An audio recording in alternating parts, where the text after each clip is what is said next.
کہ سحری سے لے کر افطاری تک بھوکا رہنا، پیاسا رہنا، شہوت سے پرہیز کرنا، اس کا نام روزہ ہے۔ اگر اس کا نام صرف اس کا نام روزہ ہوتا تو اللہ رب العالمین نے روزے کا جو مشن قرآن میں بیان کیا وہ رب نہ بیان کرتا۔ فرمایا تم پر روزے اس لیے فرض کیے لعلکم تتقون۔ اب تقویٰ جو ہے وہ صرف بھوکے رہنے سے حاصل نہیں ہوتا، تقویٰ صرف پیاسے رہنے سے حاصل نہیں ہوتا، یہ اپنے آپ پر پابندیوں کی ایک علامت ہے کہ تمہارے جسم کی جو ضرورت ہے، خواہش ہے، پیاس ہے، بھوک ہے، اس پر پابندی لگا کے ایک علامتی دائرے میں داخل کر دیا اللہ رب العالمین نے۔ مقصد یہ ہے کہ اگر وہ چیزیں جو 11 مہینے ہمارے لیے حلال ہیں، ان حلال چیزوں کا کھانا روزے کے دوران اگر اس سے پرہیز ہے یا وہ منع ہے تو پھر اس کا واضح مطلب بنتا ہے کہ جن چیزوں سے رب نے منع کیا ہوا ہے وہ چیزیں تو بدرجہ اتم روزے کے دوران منع ہوں گی۔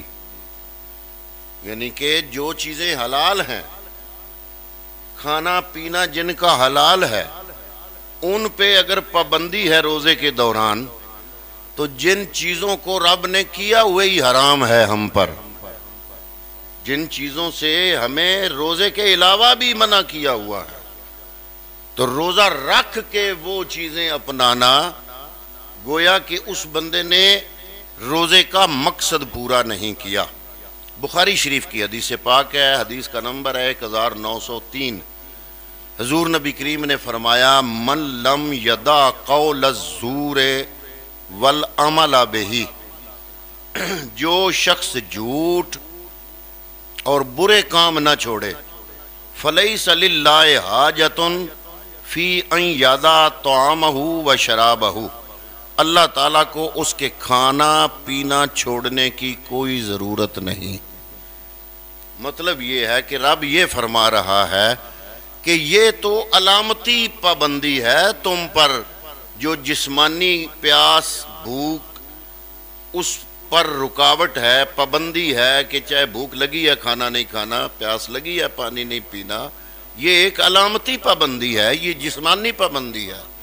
اس کا مقصد صرف ہے کہ بندے کی نفسیات میں یہ چیز داخل ہو جائے کہ میں کسی خاص پابندی کے تحت یہ سحری سے افطاری کا وقت گزارنا ہے، تو اس دوران اگر حلال چیزوں سے پرہیز ہے تو گالم گلوچ سے بھی یقیناً پرہیز ہے، جھوٹ سے بھی یقیناً پرہیز ہے، گلا گوئی سے بھی یقیناً پرہیز ہے، چغل خوری سے بھی یقیناً پرہیز ہے۔ تو یہ چیزیں تو وہ ہیں جن کو اللہ رب العالمین نے روزے کے علاوہ بھی منع فرما دیا۔ بخاری شریف کی حدیث ہے 1904 نمبر ہے، فرمایا روزے دار کو گالم گلوش اور فوش گوئی سے بچنا چاہیے۔ اذا کان صوم احدکم فلا یرفث ولا یسخب، اگر کوئی شخص روزے سے ہو تو وہ نہ فوش گوئی کرے نہ شور مچائے، فإن صابہ احد، اور اگر کوئی شخص اس کو گالی دے، او قاتلہ یا لڑنا چاہے، فَلْيَقُلْ إِنِّي امْرَؤٌ صَائِمٌ، تو اس کا صرف یہ جواب ہو کہ میں روزے دار آدمی ہوں۔ یعنی جب وہ یہ جواب دے گا، کوئی بندہ اسے گالی دیتا ہے، وہ کہتا ہے، گالی کا جواب دینے کی بجائے وہ کہتا ہے کہ میں روزے دار ہوں، تو اس سے نہ صرف اس کو اجر ملے گا بلکہ گالی دینے والا خود شرمندہ ہو جائے گا۔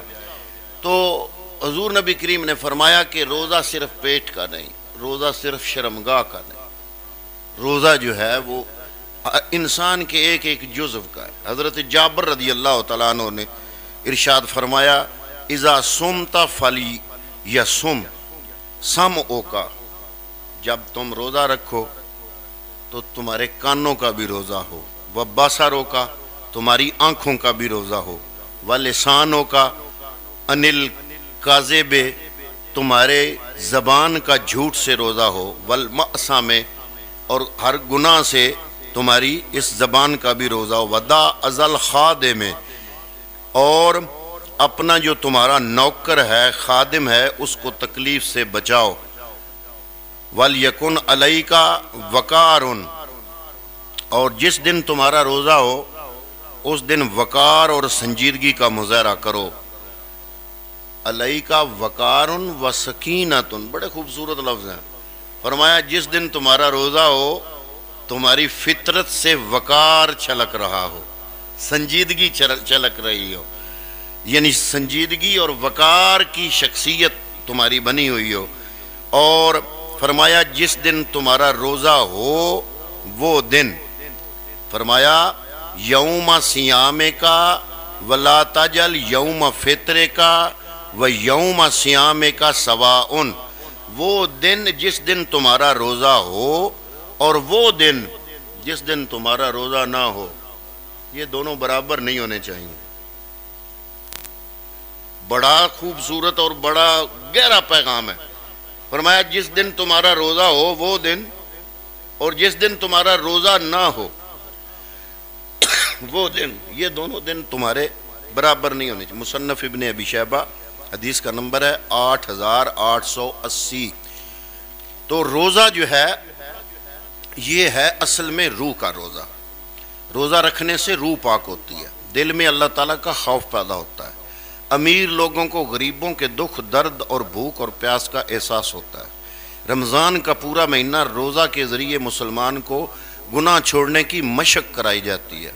یہ انسان ریہرسل میں ہوتا ہے، یہ پورے سال میں 30 دن اللہ ہماری مشق کراتا ہے عملی، کہ جس طرح کا مومن مجھے چاہیے اگر وہ بننا ہے تو رمضان میں اپنے آپ کو دیکھ لو۔